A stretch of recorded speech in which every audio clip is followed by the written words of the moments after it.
doubtless. You can't have no doubt. You can't have no doubts. I'm not talking about other people believing for you. You got to believe this for yourself. Being successful is not a magic trick. You just have to learn the principles of success. I am telling you, your education ain't got nothing to do with it. It's your dreams and visions. A man without a dream or vision shall perish. Now, when you gonna ask him for it, and are you gonna wait for it to happen? Or are you gonna lose faith? Well, I guess it wasn't the Lord's will. Who are you? How you know what God's will is? It all happens at an appointed time, but you have to stay in faith for the appointed time to happen for you. You've got to sell yourself every day on your abilities, on the goal that you want to reach.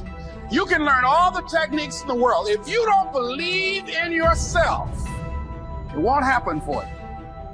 And as you convince you, as you sell yourself, every day you will begin to see a difference in the things that you're doing. Telling yourself every day, here I go again, and I got what it takes. This is my day, and nothing out here is going to stop me. It's possible to finish something before you start. In fact, it would be a bit foolish to start until you had it finished. So human beings have this remarkable ability to finish something and then start.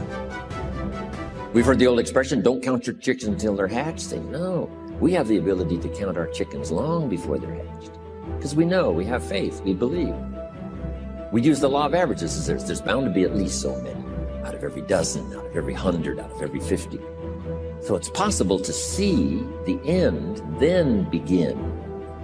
Start looking into the future of what you would like to accomplish, where you would like to go, the person you would like to be, and see if you can't get a better picture of the finished objective. See yourself there, see yourself in possession of. I was in business with Bob Cummings, the old movie star, for a while. He said, decide what you want and then act as if you already had it. And being an actor, he could give us a few tips on acting. Decide what you want and act as if it was already yours. Now, the reason we can act thinking that it's already ours is because not only can we vision the end results, we can also vision the beginning of making it real. So we don't start till it's finished, but it is possible for human beings to finish something before they start. Human beings are the only life on earth that has this incredible capacity to change the course of your life. No other life form can do that. Every other life form except humans seems to operate simply by instinct and the genetic code. In the winter, the goose flies south. How often? Answer, every winter. If you said to the goose, hey, it'd be better this year to go west, he ignores that advice.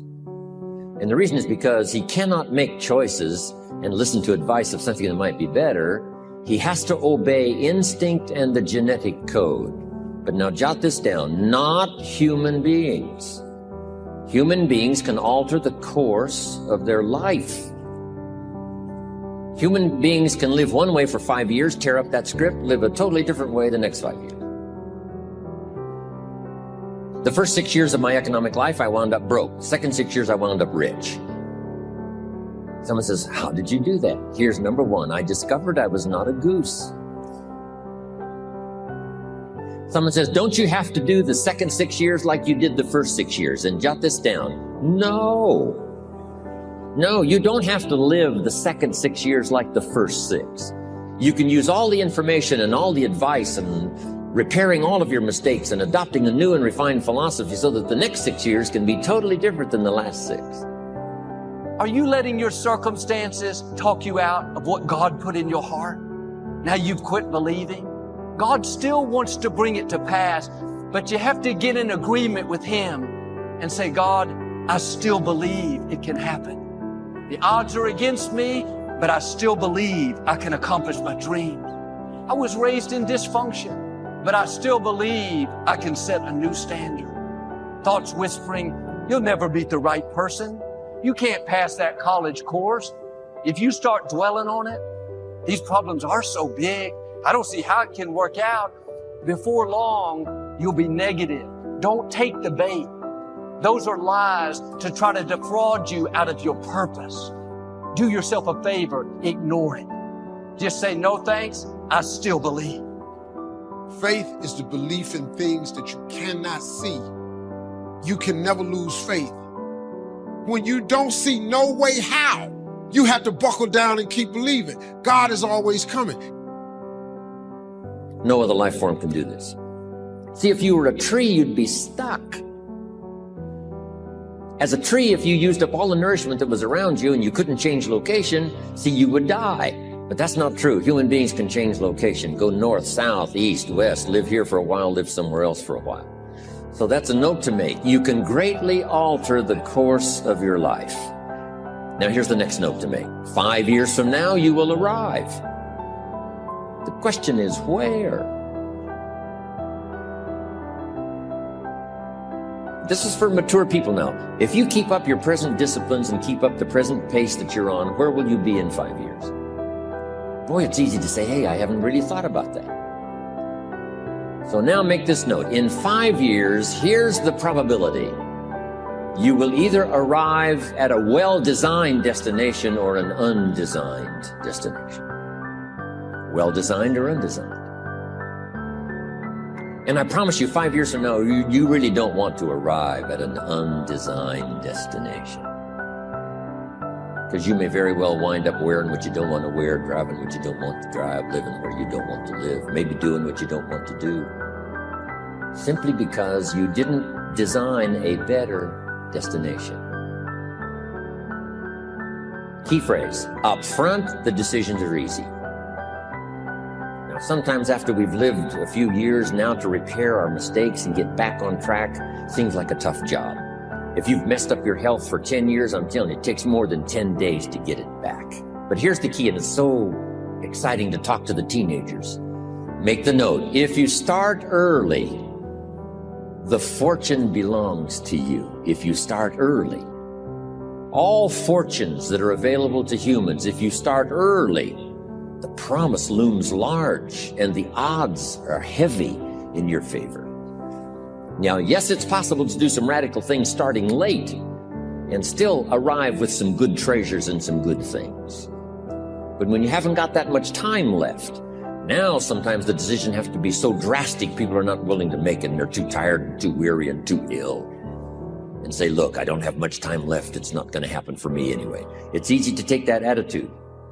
But everyone here, we've got the time over the next 10 years. We've got the time the next 20 years. We've got the time the next 30 years to make some repair now in our errors of the past and set up some new disciplines. And I'm telling you, that's going to change everything. So, 5 years from now, I wish for you to arrive at a well-designed place. A place of productivity, a place that'll make you feel good about yourself, a place that'll give you honor and respect, a place that'll give you influence to touch other people 5 years from now that you couldn't do today. Where will you be in 5 years? Key phrase, we go the direction we face. We go the direction we face. If you start designing something at the end of this direction, sure enough, you will start going the direction you face. And we face the direction we design.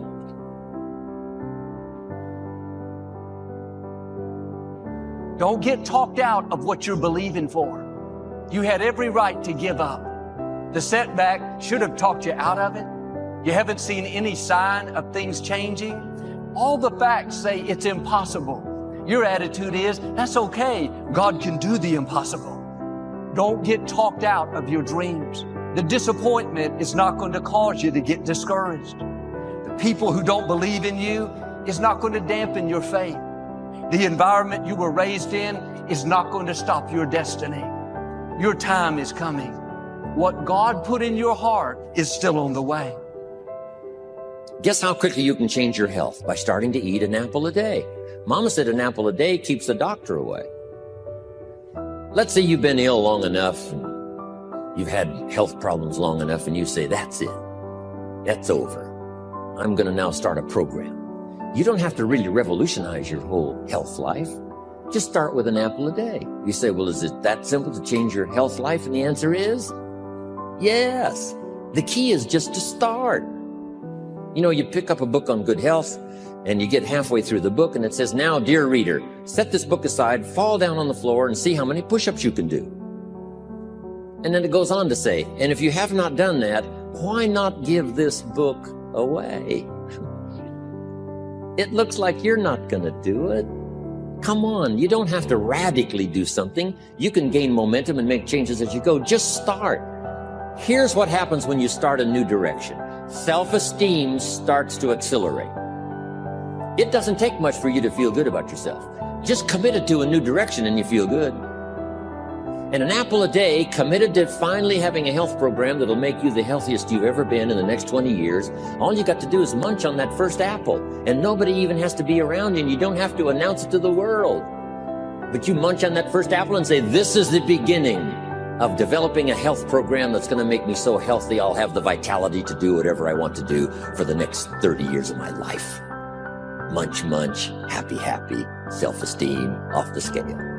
Now, if you eat an apple the second day, you become almost delirious, saying, wow, I'm on my way. Somebody said, just 2 apples? Says, look, you don't understand. Not only did I do it yesterday, I've done it again today. This is really proving to myself with no audience, no microphones, no nothing, just you and yourself. You've convinced yourself, I'm on my way to the healthiest I ever have been. I'm starting a new life. This is the second day. I'm on my way. That's how easy it is to change your life. You don't need some dramatic vision. Just begin something. And maybe by health or by whatever other things we can think of to do, you just get back on a better track. Okay? It's a small journey to changing direction. We find ourselves when we discover our purpose. Nothing is better than for a person with a plan for his or her life to find themselves, find that purpose. It does not matter where you sit. It does not matter what you have on. But if you don't have purpose in your bowels, you cannot do what God has called you to do.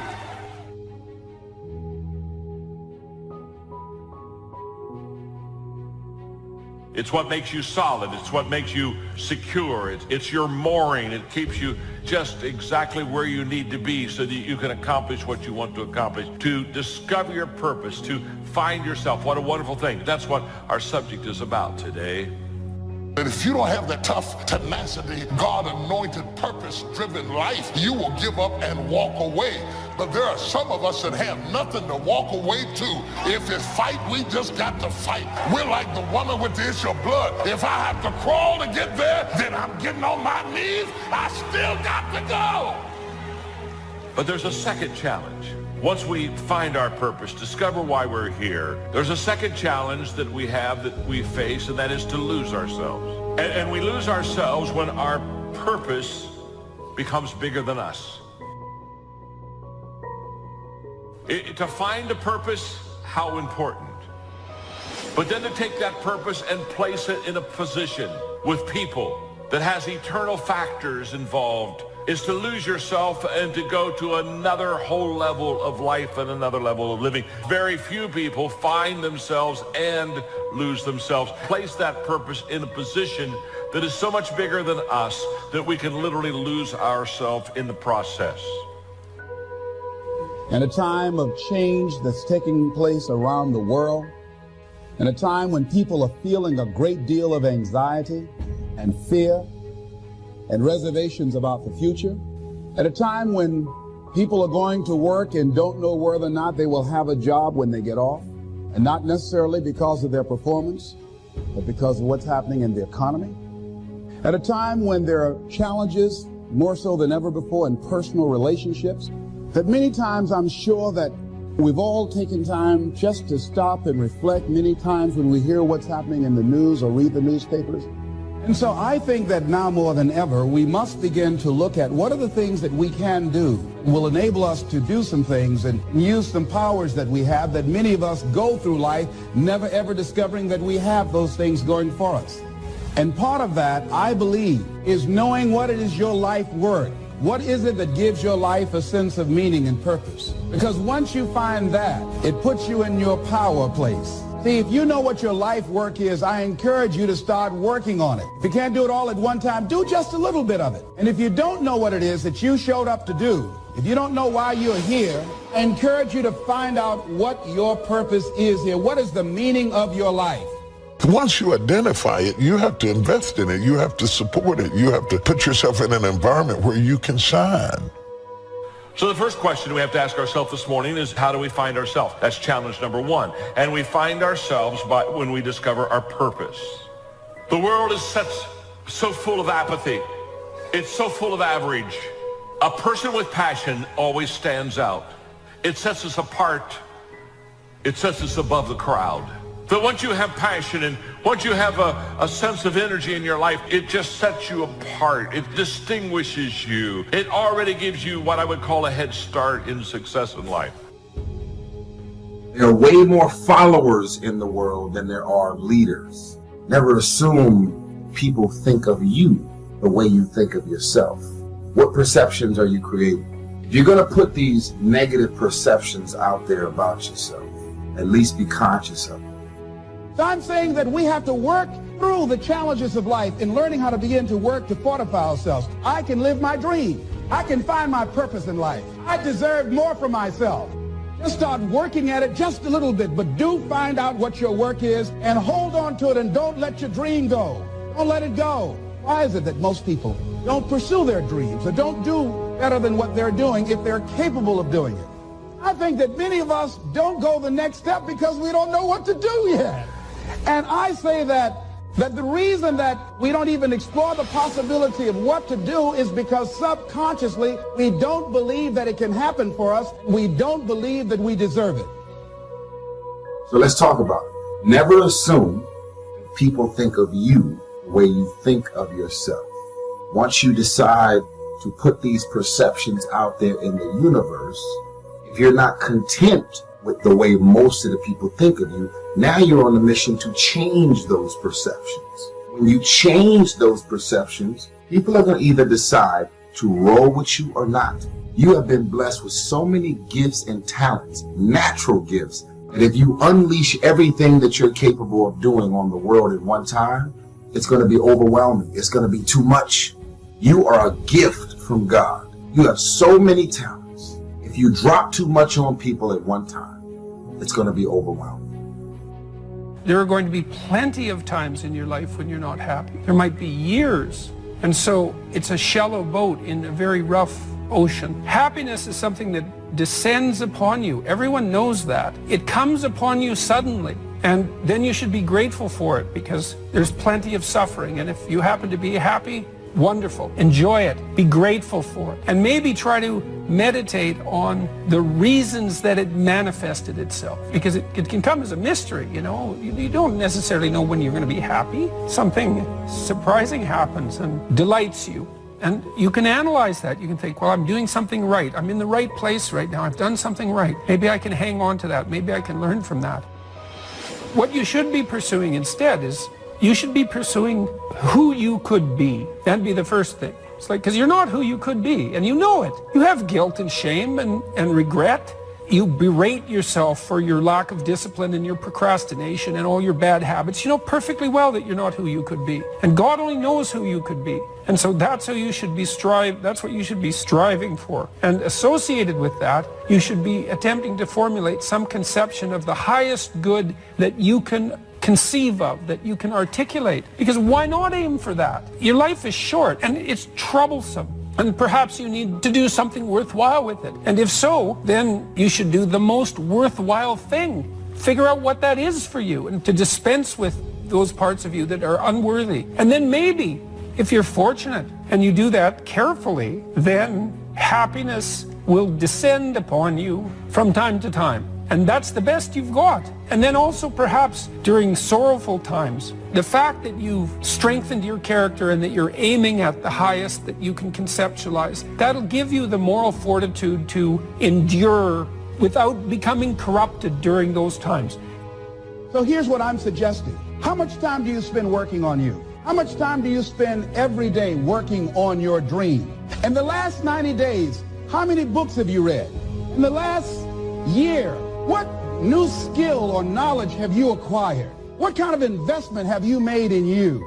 I'm saying that as you begin to look at where you want to go, if you want to make it today, and things are changing so fast you have to literally run to stand still, I'm saying that you've got to make some conscious effort to begin to work to develop you.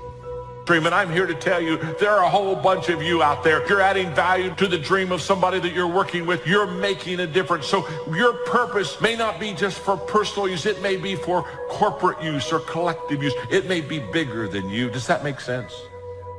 Passion. But the second question we ask ourselves is not only what am I passionate about, but what are my strengths? What am I good at?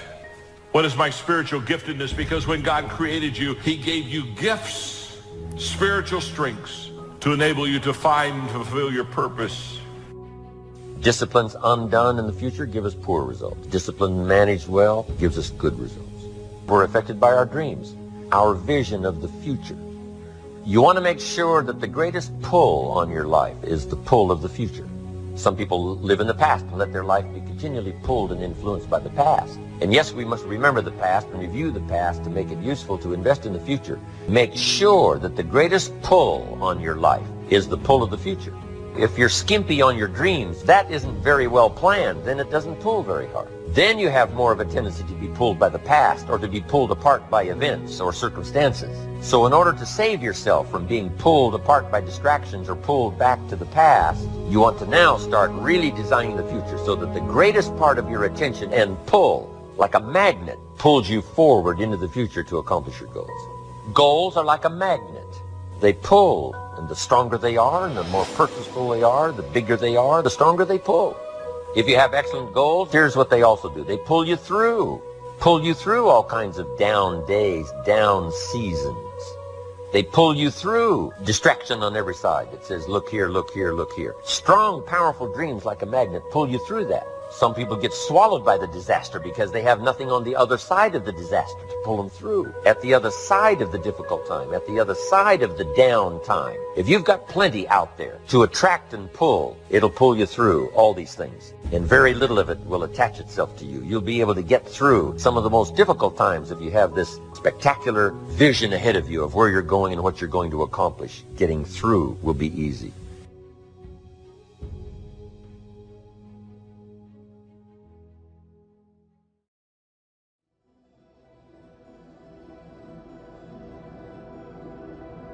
I don't care what you think of me.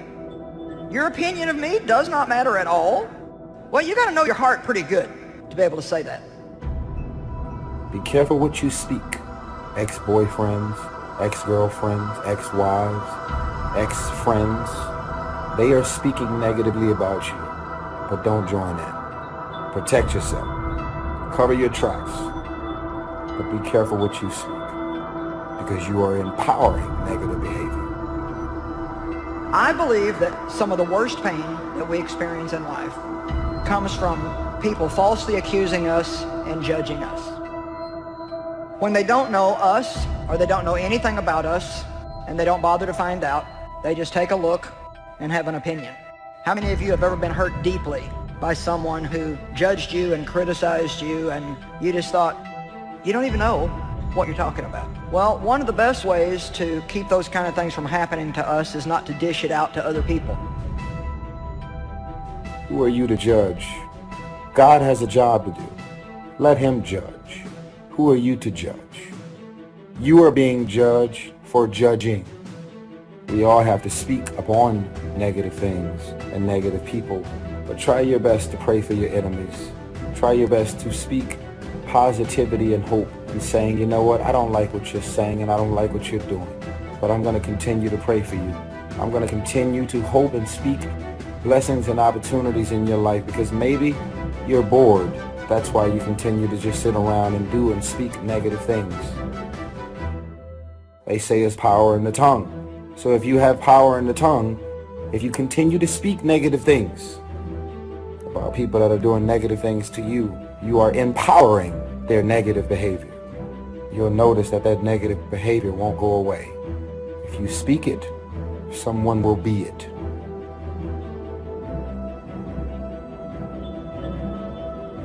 So, who are we to judge? We shouldn't judge people. We should help them. There's probably nothing more we can do to live a worthwhile life than to help people. To help other people. And in helping other people, I promise you will be rewarded and you will be helping yourself too.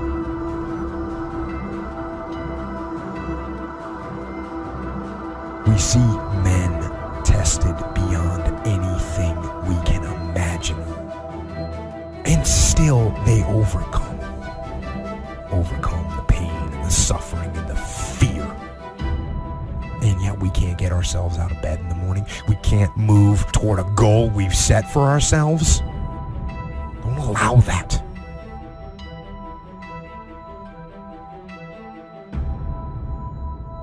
You remember what you are capable of if you mobilize your will. And if you keep moving forward, you keep advancing. Remember what you are capable of if you keep attacking.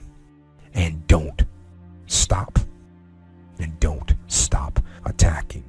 And don't succumb to the suffering and the pain and the fear. Don't succumb, but instead move forward and attack.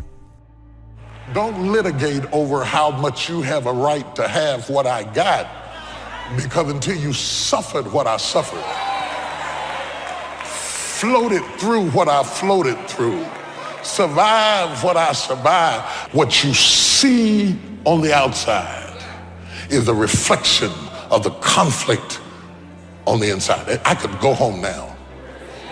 Going through your life, saying, what do you see?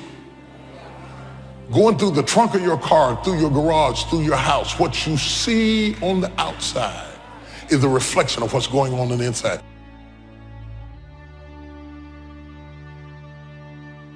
We never have enough information to judge anyone.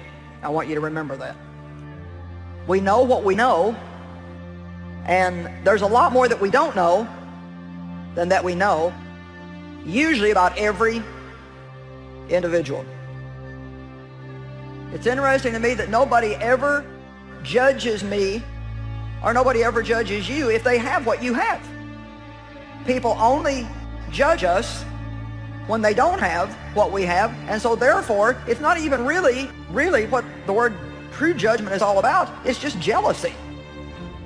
And they're not even mad because you have it, they're mad because they don't have it. Remember, be a student, not a follower. And here's what you must always do. Design your own personal life.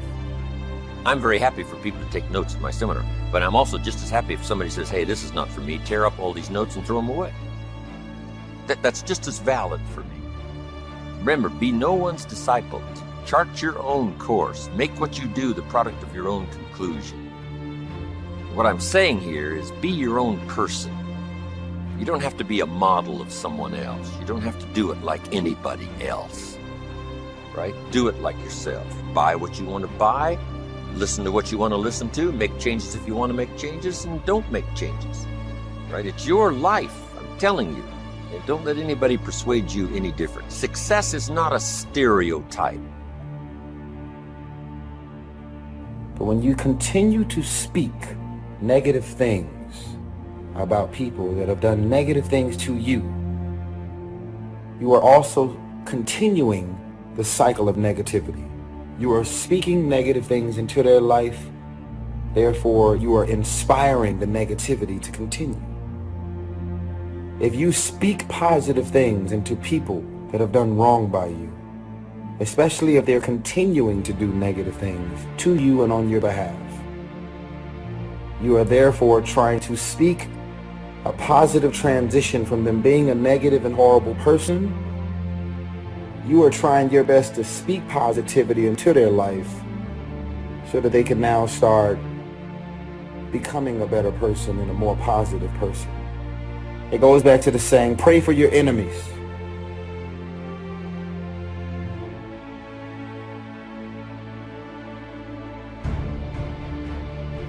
Most people in a fearful situation, they forget everything and run, but there are few that in a fearful situation, they face everything and rise with courage. And that's who you are. And when you're going outside of your comfort zone, it takes courage. Most people, the majority of people, die within their comfort zone. They're not risk takers. They go through life trying to play it safe. There's no safe position in life. There's no safe position in life. You can't get out of life alive. You got to die to leave here. And so this is a time. Success is the continual unfolding of the design of your own life and pulling it off. That's what success is. The continual unfolding of the design of your own personal life and pulling it off. Whatever degree you wish, that is success. Successful in doing whatever you want to do that makes sense to you, for you, your family, your responsibilities, or take on responsibilities or refuse responsibilities. That's strictly all up to you. We've been given the power of choice. Every life form except human beings operates by instinct in the genetic code.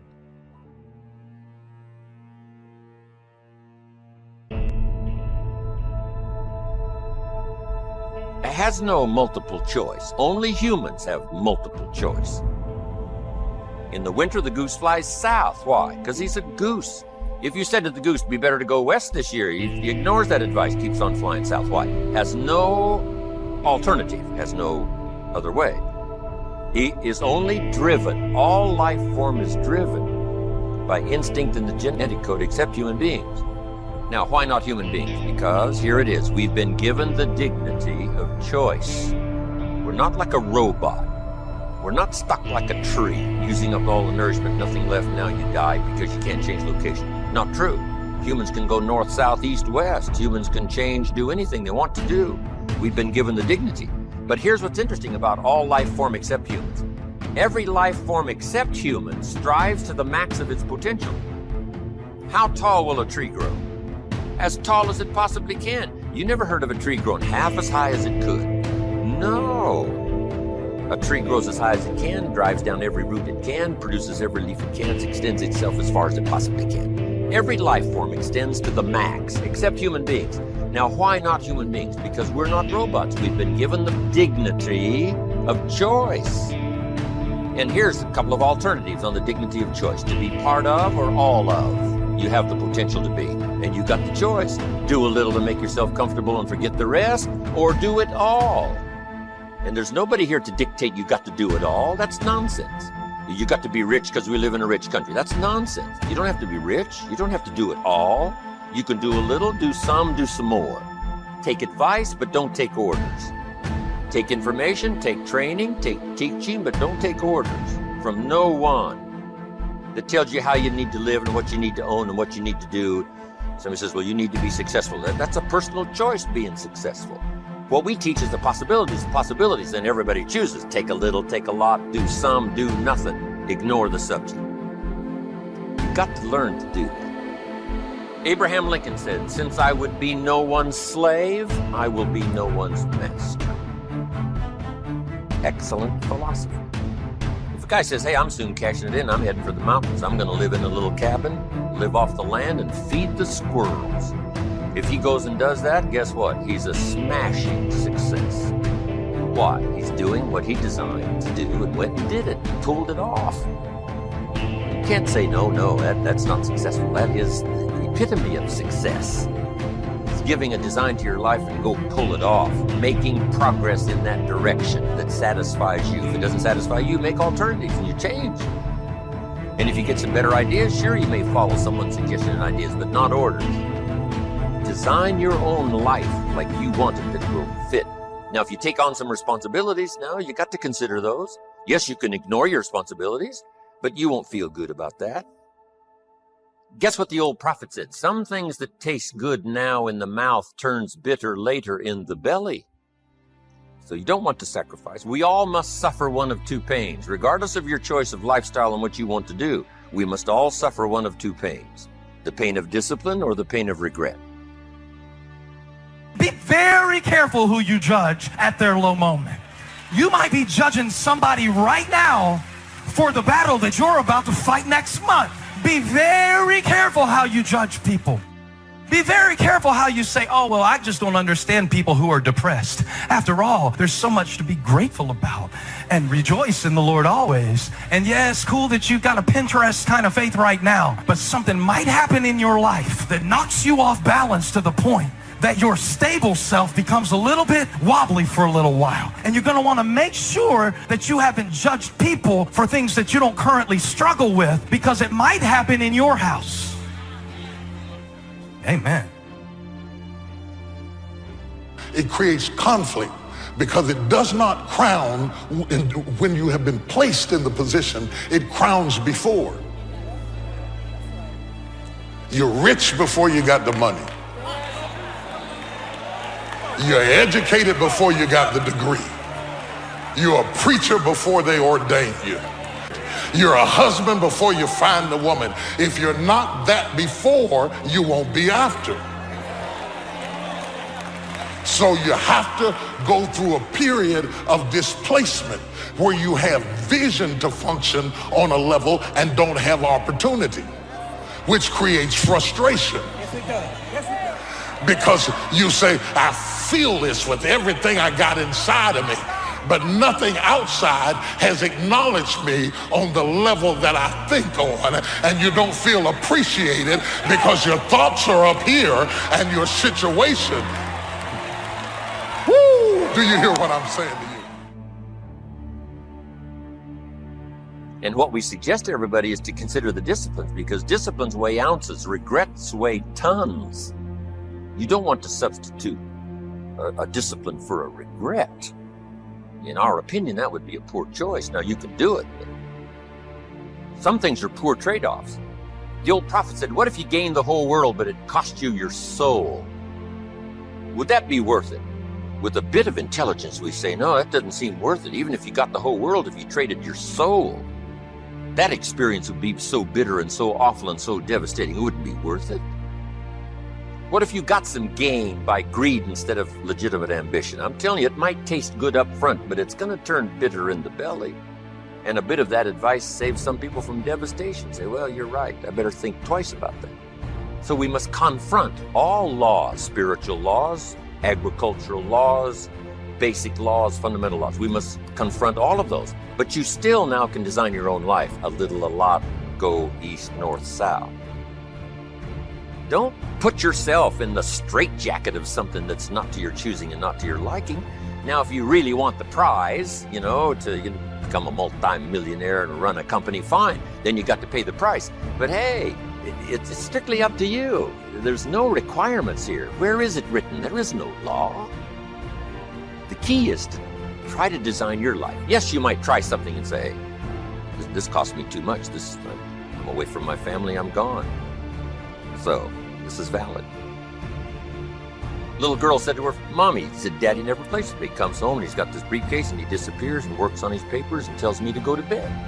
And she's tried to explain, said, look, your father loves you very much, but he's so busy at work. He can't get everything done. He has to bring it home. She said, why don't they just put him in a slower group?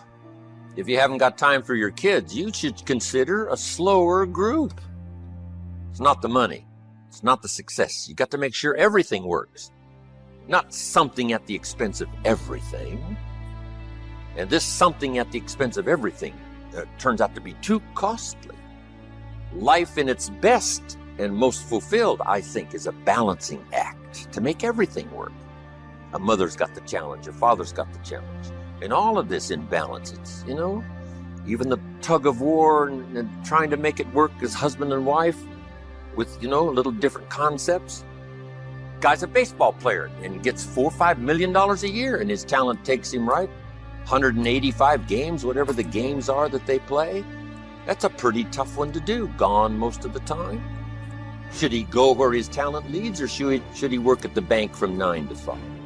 It's a challenge to try to fit, compromise, make it work, make all systems work so you don't sacrifice everything for something.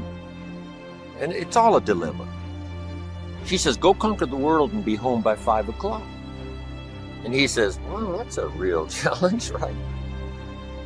But if you've got partners now, it's this combination of working it out. But let me tell you what, it can be worked out. Here's what happens if you ignore it. It just gets worse. You just got to confront and say, let us work it out so that we bless our life with all of the systems that furnish us with a good life. And guess what? It never ends, this trying to balance your life with everything. Getting in charge, mastering the situation, this is the big challenge. I remember some companies I started years ago. I'd start the company, I'm running the company. First thing you know, the company's running me. And along about that second year, I say, hold it. I used to be in charge. And now I'm out of control. I used to have it on the run. Now it's got me on the run. And the same is true whether it's a company or an enterprise or whether it's the day. The key is you just got to take charge and say, I'm going to start getting a handle and taking charge of my day and not let it get out of control. Because it's so easy to be persuaded and distracted by, things that use up time, take up time, and then first thing you know, it's all out of control. Here's the key we've all learned, maybe we just need to be reminded. It's not the hours you put in, it's what you put in the hours that count.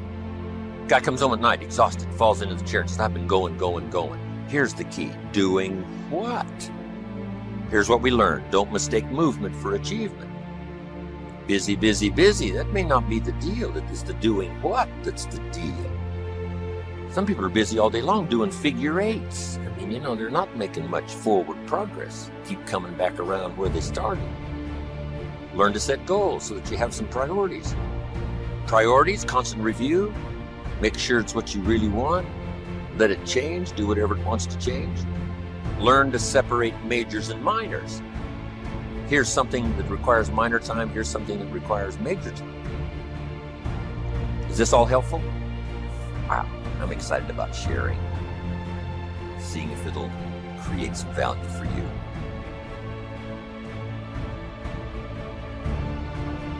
Instead of finding fault in others, we should all work to be the best people we can be and identify our own strengths and weaknesses.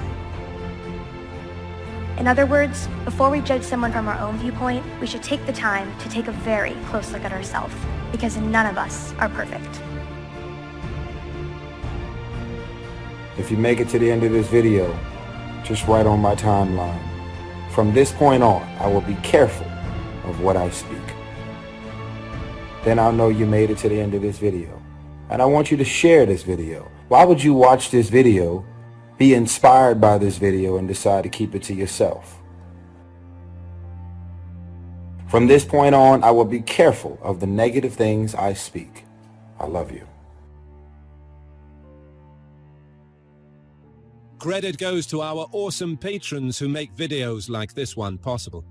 Consider joining them to support our work.